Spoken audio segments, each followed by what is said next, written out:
Hey everyone, it's Deb here from Deb's Greenhouse. We've got today's top 5 plants. We are starting off with this beautiful yellow marigold. So the marigolds with the giant pom-pom flowers are African type of marigolds. And this is the Taishan yellow. We have grown this particular marigold since day one. This is our 16th spring and we have seeded and grown these every single year.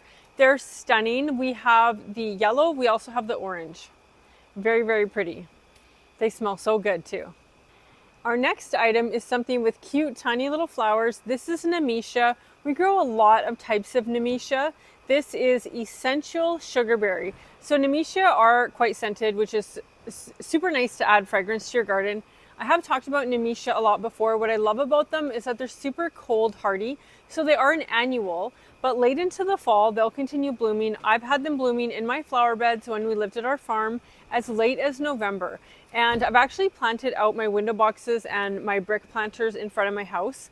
But I'm going to add some Nemesia. I've got a few spaces that I'd like to fill up. And yeah, I'm gonna add some Nemesia in there and hopefully they'll bloom late into the fall again this year. So lots of colors and again, they'll be loaded in flowers.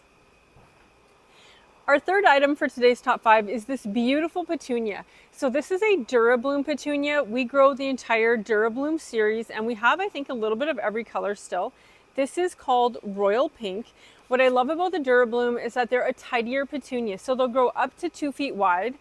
But look at how many blooms are on this tiny little plant. This is a 3.5-inch pot. And you do not have to deadhead these. They are self-cleaning, which is super great in the garden to not have that extra maintenance required to still have beautiful blooms. Our fourth item for today's top 5 is a really fun one. You may not recognize this, maybe you do. If you do, let me know in the comments. This is a herb, or we at least grow it in our herb section. It's probably a vegetable herb. It is so good. I absolutely love this. So this is sorrel.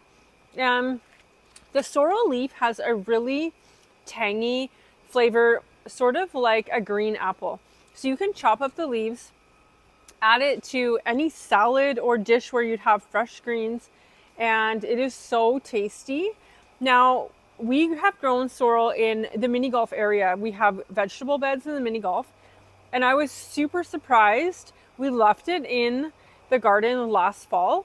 I had no idea it actually wintered in our raised bed in the garden. In the mini golf, we have long vegetable boxes that go the whole length of the mini golf, but they're not very wide, maybe 20 inches and about 2 feet tall. And our sorrel overwintered in it. I couldn't believe it. I was really excited. Yeah, if you haven't grown this in your garden, I would definitely come get a plant. Put it somewhere that you won't rototill it. Put it somewhere you can enjoy it year after year. And the leaves are super tasty. I really like it, especially in like a salad that you might have a vinaigrette, apples, some feta cheese or something. Super yummy. Our final item for today's top 5 is a perennial. This is a lupin and I am just so in love with the colors of these lupins. This is from the West Country series. It is a lupin towering Inferno. And these come back true to color each year, which is phenomenal because the older type of lupins, which we also love and have in the garden, they typically revert back to purple over time. And yeah, I just love that we can have this stunning sort of salmony color year after year. Thanks for watching today's top 5 plants and we'll see you in the next video. Bye for now, guys. Hey everyone, it's Deb here from Deb's